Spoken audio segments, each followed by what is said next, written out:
Invitarlo a que no le gusta que sea. Usted también lo vive. ¿Cómo se piensa? Bueno, así lo es. Bueno, muy buenos días. Vamos continuando con el segundo congreso que tiene el tema de gestión e inteligencia para el desarrollo global competitivo. Toca la ponencia del profesor Carlos Sandoval Pinto. Adelante, profesor.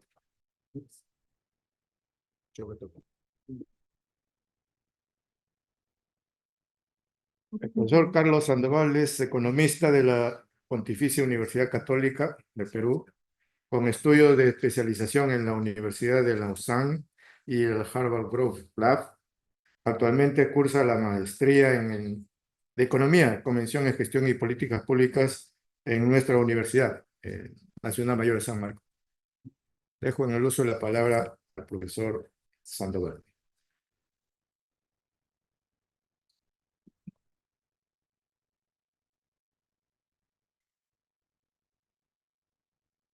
Bueno, gracias por la invitación a esta conferencia. Y a continuación voy a hablar un poco de la inflación en el Perú. Haciendo un pequeño paréntesis, me llama la atención últimamente que el tema de la inflación no esté muy tratado en conferencias de economía. En realidad, en temas macro, sobre todo, creo que hemos dejado como economistas de debatir el tema de inflación y también el tema fiscal, que ahora esté en manos básicamente el BCR y el MEF, ¿no? Creo que es bueno que dejemos atrás ese monopolio de la investigación y también de la universidad participemos en estos debates, porque si tenemos buenas instituciones de la excelencia del BCR, hay que animarlas a debatir un poco más siempre. Entonces, en ese sentido me he animado a analizar la inflación utilizando un modelo propuesto por dos profesores, ¿no? Olivier Branchard y el profesor Bernanke, el año pasado. Le he aplicado al caso peruano, ¿no? Ellos lo han aplicado ya no solamente a Estados Unidos, sino a varios países, sobre todo desarrollados. ¿Cómo hago para avanzar? Una flechita, ¿no? De acá, ¿no? Ya. Bueno, primero voy a dar un pequeño resumen. La problemática ya todos saben que ha sido la elevada inflación de los últimos años, no solamente en Perú, sino también en varios países alrededor del mundo. El objetivo en esta investigación es analizar las principales causas para el caso peruano. Para la metodología usamos el modelo semiestructural propuesto por Bernanke y Blanchard para analizar la evolución de tres variables, salarios, precios y expectativas. Y en los resultados, bueno, la inflación ha sido básicamente por shocks en el mercado de bienes, materias primas, commodities, pero también hemos hallado un importante pass-through, efecto traspaso en expectativas y efecto catch-up o sorpresa inflacionaria hacia salarios. Esto puntualmente para el caso peruano, como vamos a ver más adelante, ¿no? Bueno, después de muchos años de mantener tasas de inflación relativamente bajas, el Perú tiene una meta de inflación desde 2002 y ha sido muy rara las ocasiones en que esta tasa ha salido del rango meta del BCR. Sin embargo, entre el 2021 y el 2023 la inflación creció fuertemente. El 2021 llegó al 6.4 anual y el 2022 al 8.5, ¿no? Recién a partir del 2023 ha empezado una convergencia hacia la meta. Este año se espera que no creo que llegue ni siquiera al 2%. Entonces ya la inflación parece que está controlada, ¿no? Estas causas han sido muchos hechos a nivel internacional. Entre ellos podemos mencionar los desequilibrios originados por la pandemia, los shocks de precios, los estímulos monetarios y fiscales y las restricciones en la producción y también la invasión la invasión rusa en Ucrania. Así que, bueno, para orientar un poco mejor la política económica y como ya he comentado, invitar al debate, he realizado esta investigación que la estoy presentando ahora en el Congreso. El modelo que usa Blanchard y Bernanke es un modelo bastante simple, es un modelo tradicional de determinación de precios, salarios y expectativas. Contamos con tres ecuaciones. La ecuación de salario, que depende del estado de la economía interna. Nosotros, como sabemos, nuestro mercado laboral es un poco complicado de analizar, por lo tanto usamos la brecha de producto, las expectativas de inflación y un efecto catch-up o sorpresa inflacionaria, que básicamente es la diferencia entre la inflación realizada y la expectativa de inflación un año antes, ¿no? Esta diferencia hace que los trabajadores en el modelo soliciten más salarios a sus empleadores, ¿no? Como un efecto compensación. La ecuación de precios depende de los salarios y de otros shocks de precios. Las expectativas en este modelo dependen de sus valores históricos y la inflación actual. Eso es un poquito adentrándonos más en el modelo, ¿no? El salario nominal depende del precio esperado, el salario aspiracional es un aporte de este modelo, ¿no? Hay un salario aspiracional, sobre ese salario se determina el efecto compensación que después los trabajadores van a pedir si este salario, perdón, si la inflación actual no corresponde con la inflación que ellos esperaban, un indicador de la rigidez del mercado laboral. El crecimiento del salario nominal se modela como una curva de Phillips, salarial aumentada con expectativas, con un papel de recuperación del salario real si la inflación, como había dicho, resulta mayor de lo esperado. Y un shock de precios que captura otros factores de determinación de salarios. Aquí vamos a poner el término productividad, ¿no? El nivel de precios igual depende de los salarios nominales y un término de shock que captura los costos relativos de los insumos no laborales. En este término incluimos los shocks de materias primas y las presiones de la cadena de suministros internacional. Y finalmente las expectativas de inflación que dependen del promedio ponderado de las expectativas del periodo anterior y la inflación actual. Bueno, esto es más o menos un esquema del modelo, ¿no? Hay dos determinantes fundamentales, uno es el mercado laboral, el mercado interno, y por otro lado el mercado de bienes, ¿no? En el debate justamente en Estados Unidos, en los países desarrollados, era que la inflación, la preocupación era que la inflación venga por el mercado laboral. Sin embargo, esta inflación ha venido básicamente por el mercado de bienes, ¿no? De materias primas y también de efectos en la cadena de suministro, de la cadena productiva global, ¿no? Muy bien, en el análisis empírico se estima ecuaciones de datos trimestrales. Creo que es importante considerar datos trimestrales cuando hay mucha variación en la inflación. En el Perú estamos muy acostumbrados a reportar datos anuales, pero cuando hay demasiada volatilidad en el corto plazo, se recomienda usar datos trimestrales anualizados, ¿no? Es lo ideal para capturar la dinámica de corto plazo de la inflación, ¿no? La muestra va del 2004, el tercer trimestre, al 2024, el primer trimestre. Para la identificación del modelo, la inflación de salarios no solo responde a variables rezagadas, y los precios sí dependen de valores actuales. Esto le da una dinámica muy rica al modelo para capturar la interrelación de variables a nivel contemporáneo, ¿no? En cada ecuación se establece una dinámica flexible, incluyendo 4 rezagos de la variable independiente, además de las variables endógenas y exógenas que aparecen en la ecuación.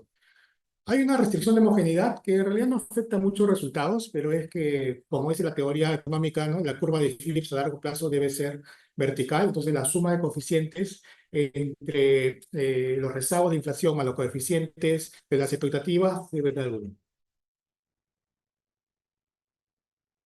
Seguimos, datos trimestrales, ya había comentado esto. Variables endógenas, bueno, tenemos las expectativas, el índice de precio del consumidor, las expectativas de inflación en un año y los salarios. En el modelo original de Bernanke utilizan dos ecuaciones para las expectativas, son las expectativas de un año y las expectativas a 10 años.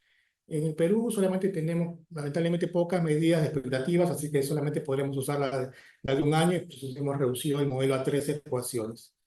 Y el catch-up, que en realidad es una variable endógena que se calcula como el promedio de inflación de 4 trimestres menos la expectativa de inflación a un año, 4 trimestres antes, ¿no? Es básicamente la sorpresa de inflación entre la inflación realizada y la inflación esperada por los trabajadores o por los agentes económicos.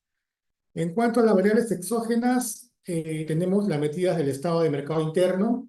Aquí, como les comentaba, no tenemos una medida muy confiable en el mercado laboral. Lamentablemente, usamos la brecha de producto.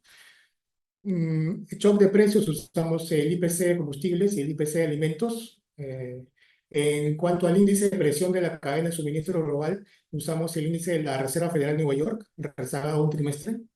Y en cuanto a la productividad laboral, la medimos como el valor agregado interno bruto por trabajador desestacionalizado, ingresa como el promedio móvil 8 trimestres para dar cuenta de la tendencia a largo plazo del crecimiento de la productividad, ¿no? Aquí tenemos que acomodar un poco los datos.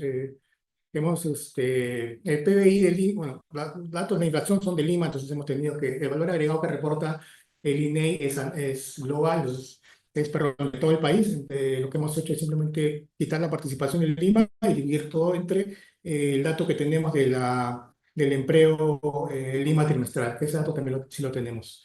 Entonces hemos creado una variable de productividad laboral que tampoco está muy disponible directamente en los medios, pero en realidad faltan muchas variables macroeconómicas en el Perú. Yo los invito a que en el futuro podamos crear más datos para enriquecer el debate económico, sobre todo en el tema macro. Este, resultados empíricos. Bueno, la primera corrida que hemos hecho ha sido del periodo previo a la pandemia, ¿no? Del trimestre 3, de 2004 al 2019, al último trimestre del 2019, perdón. Y esta es la ecuación de salarios, ¿no?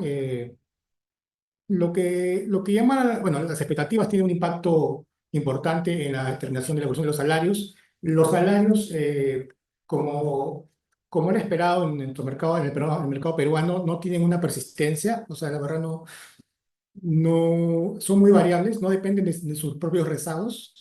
Y lo que es importante y diferente a los análisis de otros países, y sobre todo los países industrializados en que se haya aplicado el modelo de Bernanke y Blanchard, es el efecto catch-up, ¿no? Que nos sale positivo en el valor, en la evaluación de la hipótesis conjunta, ¿no? A ver, acá hay dos hipótesis. La primera es el p-value de la suma de coeficientes de los cuatro rezagos, que evalúa la hipótesis de que la suma de los coeficientes de los rezagos es diferente de cero, ¿no? Y el valor conjunto que evalúa la hipótesis de que independientemente ninguno de los rezagos es igual a cero, ¿no? Entonces, más o menos ambas evalúan la persistencia de un shock en un determinado trimestre, ¿no?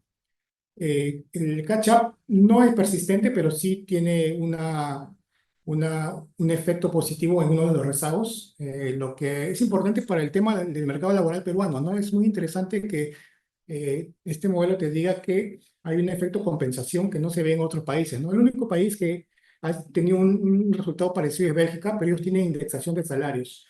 Así que me gustaría de repente aplicarlo en el futuro para otro tipo de investigación sobre los determinantes del mercado laboral, ¿no? Es muy interesante ese resultado.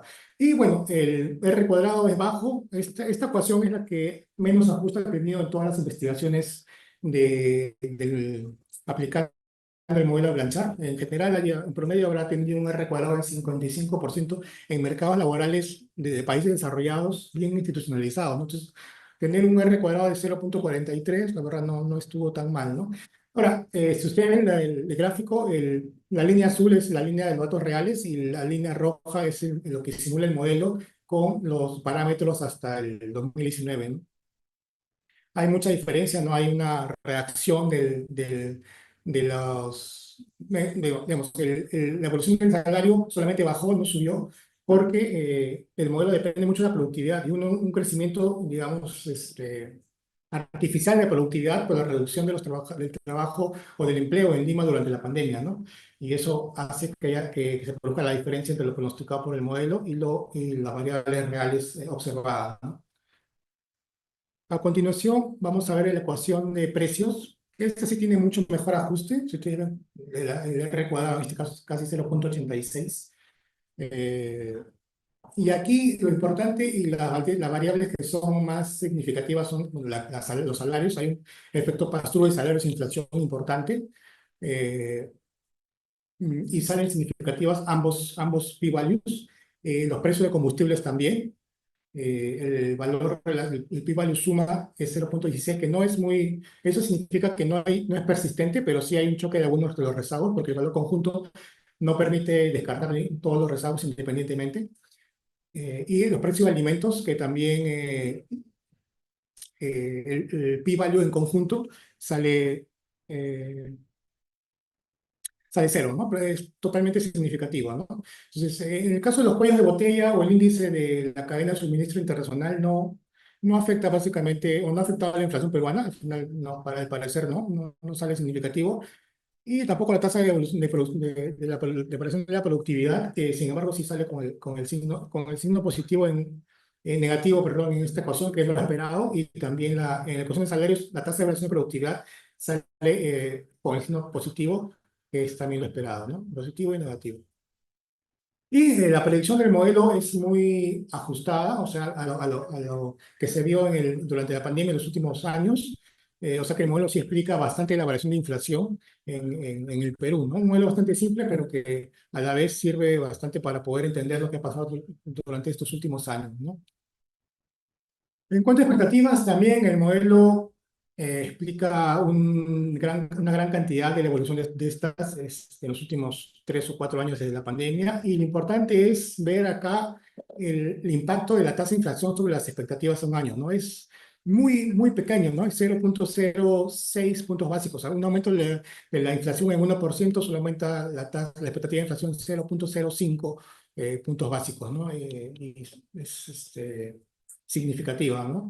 Eso habla de que el trabajo del BCR ha sido bueno, las expectativas están bastante ancladas y incluso este coeficiente es mucho menor al coeficiente encontrado por Bernanke y Blanchard para el caso de Estados Unidos en cuanto a la expectativa de corto plazo, ¿no? Ellos se encuentran un impacto mayor eh, en el caso de Estados Unidos, ¿no? Igual, si ustedes ven lo proyectado por el modelo, simula bastante bien los datos reales de las expectativas durante la pandemia. Así que nos puede servir bastante para poder proyectar la inflación para futuros casos donde hay muchas variaciones en las variables, ¿no? Y aquí, bueno, aquí hay una corrida extra que es todo el periodo hasta este año, hasta el primer trimestre, ¿no? Aquí sí el ajuste del salario empeora, la corrección de salarios empeora, es 0,21, claro, por producto de toda la pandemia, ¿no? Sin embargo, el ajuste total empeora, pero el ajuste solamente en el periodo de pandemia es un poco mejor, ¿no? Tú logra captar un poquito mejor la evolución de los salarios durante la pandemia que el modelo anterior, ¿no? Simplemente cambiando un poco los parámetros y corriendo la serie completa, ¿no? Igual, los datos reales muestran una caída enorme de los salarios, pero eso no es capturado por el modelo, porque básicamente el modelo el impacto de la brecha PBI no es significativa, entonces el modelo no depende de eso, entonces por tanto no proyecta esa caída en salarios, ¿no? A diferencia de Estados Unidos, que sí, ellos sí proyectan, es más, el modelo proyecta una caída mayor de la que se produjo, ¿no? Totalmente al revés de este resultado. Igual, la ecuación de precios se ajusta aún más cuando corremos toda la serie, 0,87. Igual, salarios, precios de combustibles y alimentos son los que implicaría la evolución de la inflación en el Perú. Cuellos de botella, no hay un impacto mayor de los cuellos de botella en la inflación peruana en este periodo. Y finalmente, la ecuación de expectativas, corriendo toda la serie, también logra un mejor ajuste. Hay un impacto un poco mayor de la tasa de inflación hacia las expectativas, pero igual, el impacto es mínimo, o sea, las expectativas están muy bien ancladas y creo que eso refleja el buen trabajo que está haciendo el BCR, ¿no? Por ese lado.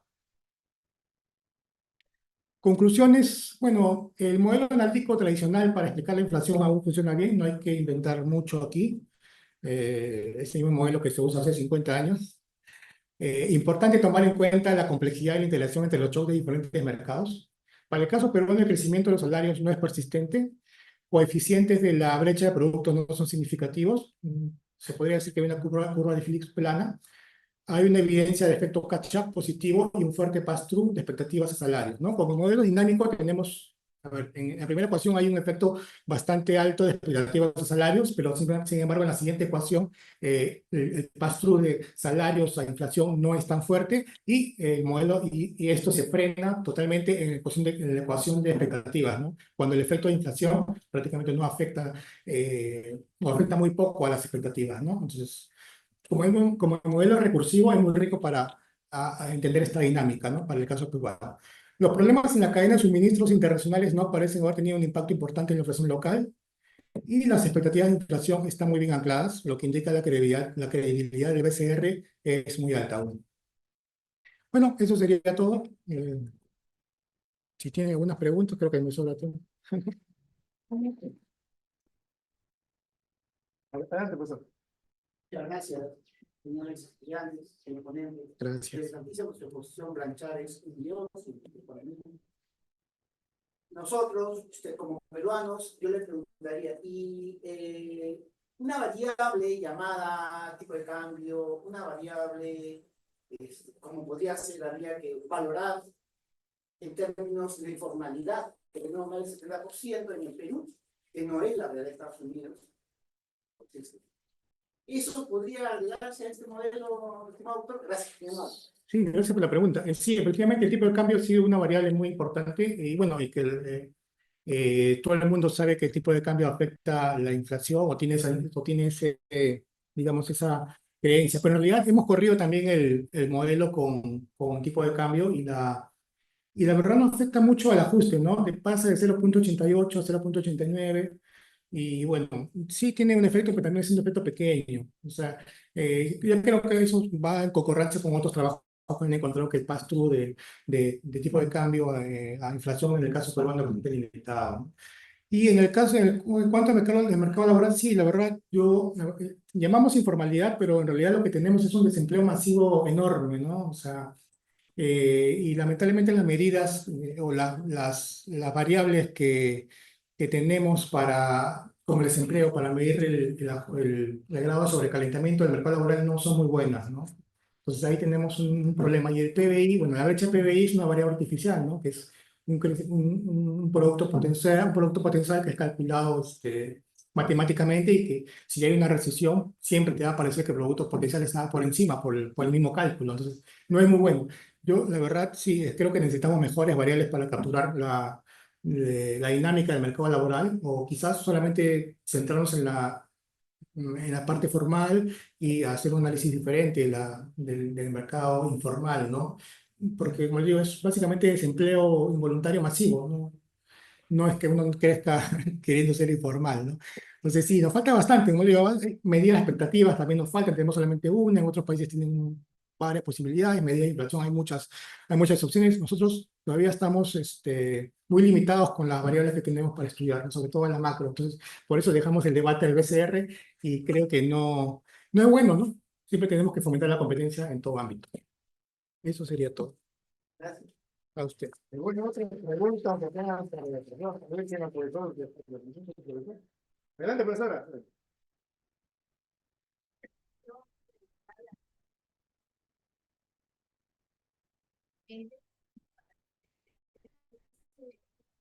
De que se muestre el interés por hacer un análisis de qué es lo que pasa con el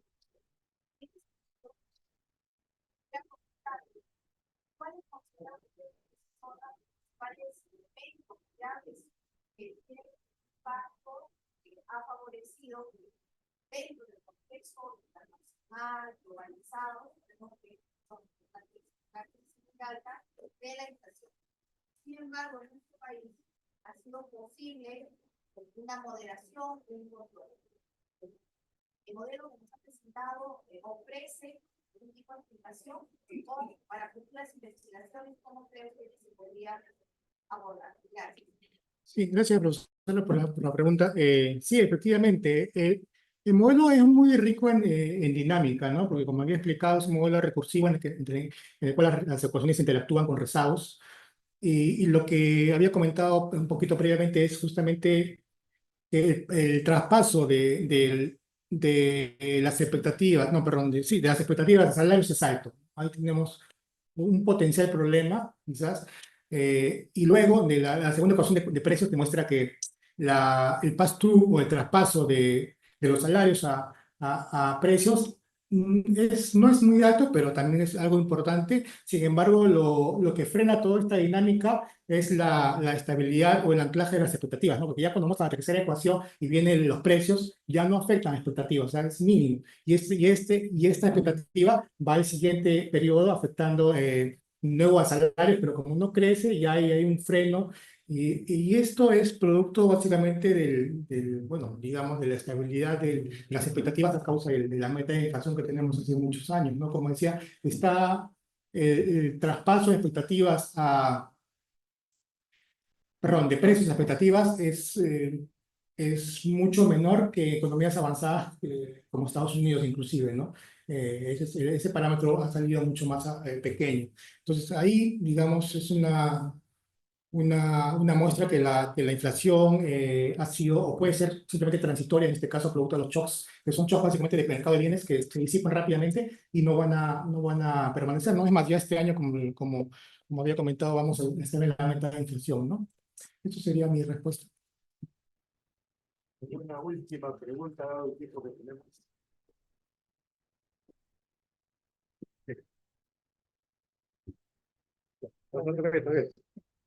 Muchas gracias, profesor. Vamos a proceder a darles una certificación de su participación en este congreso.